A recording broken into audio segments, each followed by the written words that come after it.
aujourd'hui, au bout de leurs rêves, rencontrent Rafi Okefolahan, un peintre au parcours compliqué, atypique, mais exceptionnel. Originaire du Bénin, ce peintre est l'un des premiers artistes à avoir été exposé dans l'une des galeries les plus réputées de Paris, la galerie Lazarev.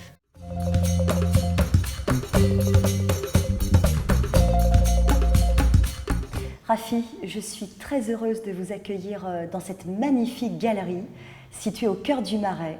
Vous êtes peintre, votre nom c'est Rafi Okefolahan.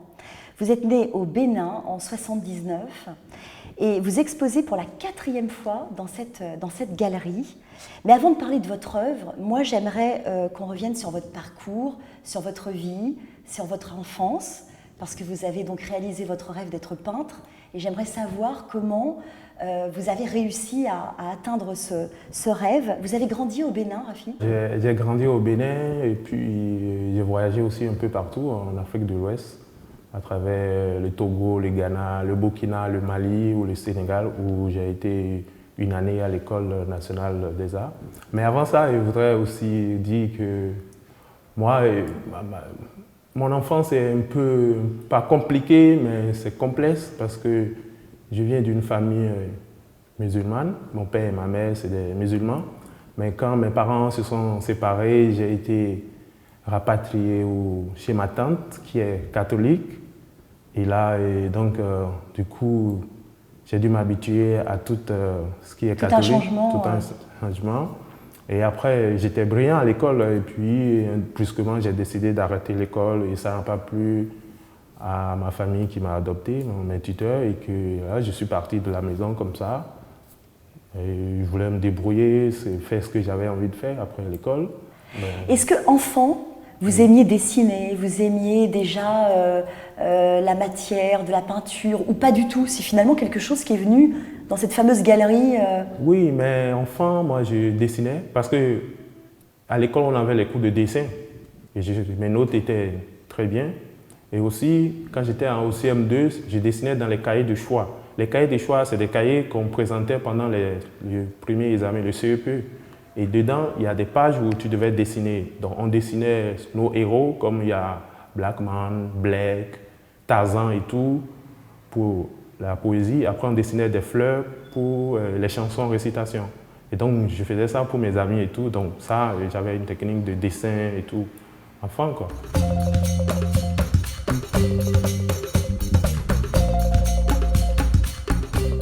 Et je me suis retrouvé dans un lieu où il y a de l'art, dans un magasin où on vend de l'art, de l'artisanat. Et puis, j'ai voulu faire ce métier d'artiste. Et donc, c'est en voyant une galerie d'art que vous êtes dit, tiens, moi aussi, j'ai envie d'accéder à ça, j'ai envie de faire ça.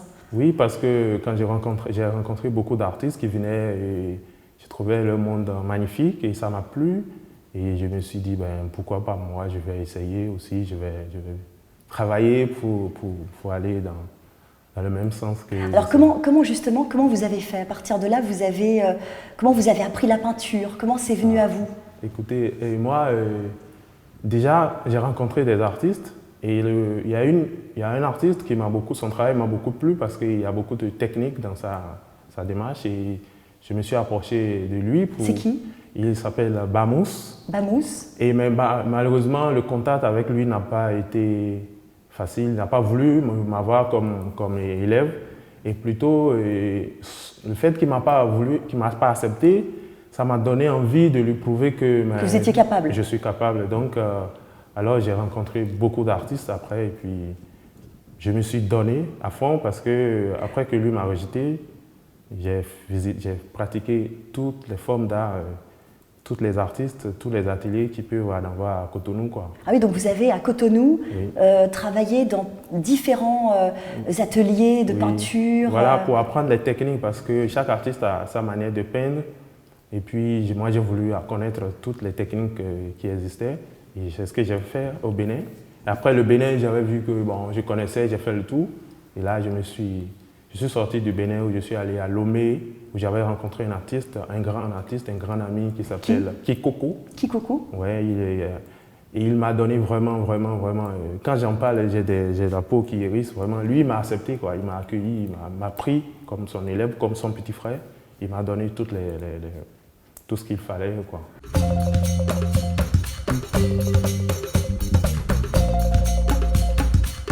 Alors vous avez été l'un des premiers peintres à avoir exposé dans cette galerie, avec une première commande publique pour l'aéroport de Cotonou au Bénin. Oui. Et puis vous avez eu des commandes également pour la France, pour le musée Fort Galant Wandbrechi, Oui. et puis pour l'Espagne, pour la Oui. Fundació Setba à Barcelone, Oui. et puis bien sûr de nombreuses expositions personnelles comme celle-ci. Est-ce qu'on est fier et heureux de réaliser son rêve et d'en vivre? Oui, ben, je suis content. Et je pense que aussi le fait de réaliser mon rêve, c'est aussi grâce à des gens, grâce à des personnes qui à un moment ils croient en toi, ils te disent tiens, voilà, je te donne un coup de pouce. Voilà, c'est ce que fait cette galerie avec Alessandre Lazarev. Parce que Oui, d'ailleurs, on peut citer le nom de Laura de Ponchara aussi, absolument, qui oui, est importante, hein, oui. qui a cru en vos œuvres. Et ça fait la 4e fois qu'il m'expose ici. Et même si on voit comment le contact, la rencontre a été faite avec Alessandre, on dira vraiment, monsieur Rafi, t'es chanceux, quoi, parce que c'est rare. Comment ça s'est fait cette rencontre d'ailleurs? Alors moi, je passais par là et j'amenais... Dans le quartier du Marais? Dans le quartier de Marais, je vois une galerie où il y a des toiles. Et je vois un monsieur au fond qui joue du piano. Et puis j'ai regardé à travers les vitres. Et puis j'ai sonné, et le monsieur est venu gentiment m'ouvrir, me présenter son travail. Et je lui ai dit à la fin de la visite que je suis artiste. Et il m'a demandé, vous faites quoi? J'ai eu du mal à répondre parce que j'ai dit, je suis peintre, je peins. Voilà. Je peux voir ce que vous faites? Ah oui. Alors c'est Alexandre Lazarev. Lazarev. Et ça m'a, je me dis, mais voilà, je vais lui montrer ce que je fais. Et je lui ai montré. Et je me souviens très bien que j'avais rien dans ma poche. Mais à la fin, je suis sorti avec 7 000 €, quoi. Est-ce que le premier maître qui ne vous a pas accepté au départ, est-ce Oui. qu'aujourd'hui il sait que vous êtes devenu Rafi? Oui, on est super potes. Mais ce qu'il m'a dit et qui me fait plaisir, il m'a dit si je ne t'avais pas dit ça, si je ne t'avais pas mis cette pression-là, tu ne serais pas arrivé là où tu es aujourd'hui. Donc moi, je me dis, voilà. Bon, ça faisait partie de votre parcours. Voilà, il m'a poussé. Mais vraiment, hein, au début, c'était un défi, quoi. Je suis parti dans la tête que je fais. C'est un défi par rapport à lui. Est-ce que votre famille vous soutenait? Aussi, ils ont dit, mais toi, tu es brillant à l'école, mais tu peux continuer. Et quand j'ai commencé par vendre, je ramenais de l'argent à la maison. J'ai commencé par donner à ma famille, à des amis et tout. Ils ont dit, bon, tiens, ça peut aller, ça veut dire qu'il s'en sort. Après, j'ai essayé le bac 2 fois ou 3. Ouais, je me rappelle 3 fois. J'ai essayé le bac 3 fois, je ne l'ai pas eu. Le bac gestion comptable. Gestion comptable? Ouais, je devais être comptable. Mais à un moment, j'en avais marre aussi parce que déjà, quand j'ai essayé une fois, je n'ai pas réussi. Ouais. Et là, j'ai prié, quoi. Bon, je suis croyant. J'ai prié, j'ai dit à Dieu, si tu penses que le bac va me servir à avancer, tu me le donnes en deuxième essai. Bon, sinon... Sinon. Ouais. Et comme je n'ai pas eu, je savais que c'est fini. Oui, c'était pas votre destin, quoi. Ouais, c'était pas savais, ça. Ouais. Ces rencontres avec ces artistes, c'est vous qui avez été vers eux? Je gérais un lieu où on vendait de l'art. D'accord. Et donc, c'est eux qui ramenaient le travail là-bas. Ils m'en parlent. Ils parlent de tout ce qu'ils rencontrent comme difficulté. Au Bénin? Au Bénin, oui, au Bénin. Leur démarche et tout.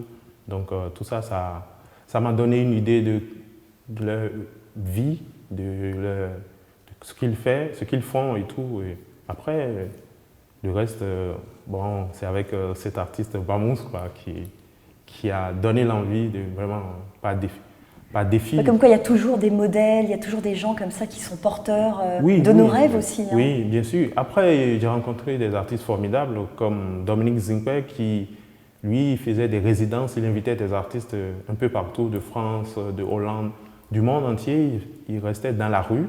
C'était une sorte de résidence dans la rue pour motiver les gens à accepter ce qu'il faisait.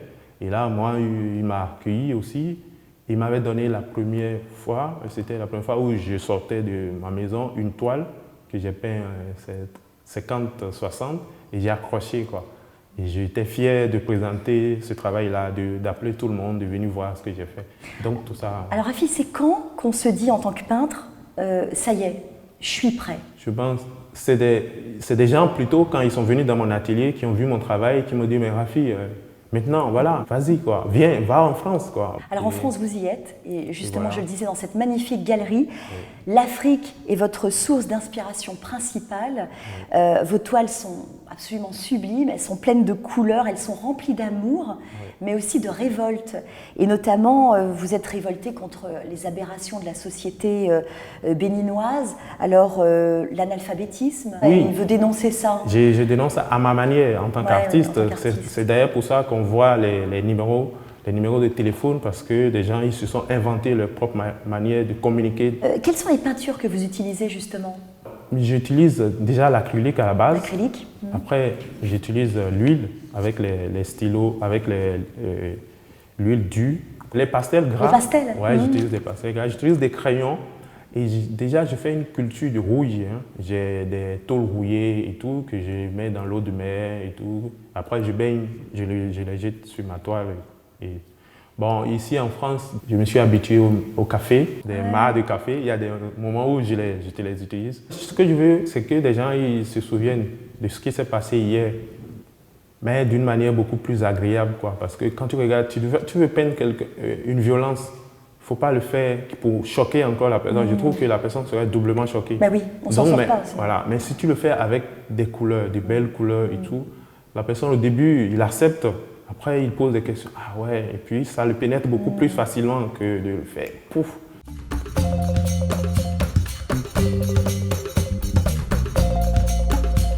Dans tout ce que tu fais, il faut se donner les moyens de réussir. Parce que quand tu travailles, si tu ne donnes pas les moyens de réussir, tu ne vas pas réussir. Donc moi, j'ai compris qu'il fallait que je me donne les moyens. Donc ça passe par le travail? Ça passe par le travail, ça passe par la volonté. Et aussi, c'est que quand tu es artiste, tu peins, mais tu peux aussi faire d'autres choses. Tu peux donner des cours de dessin à côté, tu peux faire des t-shirts. Merci beaucoup, Rafi. Merci à vous. J'ai été ravie de vous recevoir. Moi aussi, merci. Et à bientôt. Je vous remercie et remercie la chaîne de télévision Télé Sud. Et aussi, j'espère qu'après Rafi, il y aura d'autres artistes de valeur qui passeront. Merci beaucoup, Rafi. Merci.